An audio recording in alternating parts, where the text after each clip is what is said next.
Современные финансовые услуги должны быть доступными и простыми. Об этом говорил глава Якутии Айсен Николаев в Москве во время подписания соглашения о взаимодействии между Центральным банком России и Республикой Саха-Якутия.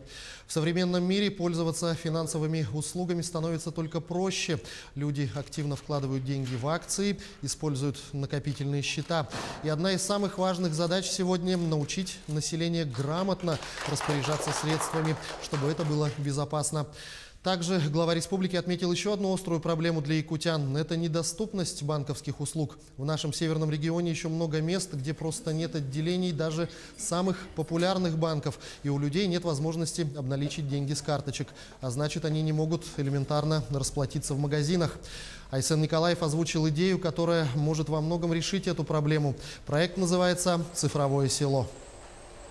Мы хотим сделать пилотные несколько населенных пунктов, таких отдаленных, например, да, в которых полностью уберем наличный оборот, все переведем на безналичный внутри поселка. То есть у нас благодаря Ростелекому вот буквально за 2 года 1800 километров оптоволокна по республике протянуто. Мы сейчас финансируем, мы им помогаем, и оптоволокно у нас сегодня уже 80 с лишним процентов населения уже оптоволокно дошло, где население живет.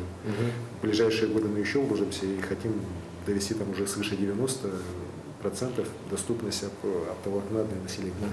И мы уже в некоторых населенных пунктах сейчас можем обеспечить реально вот механизм полностью безналичного оборота.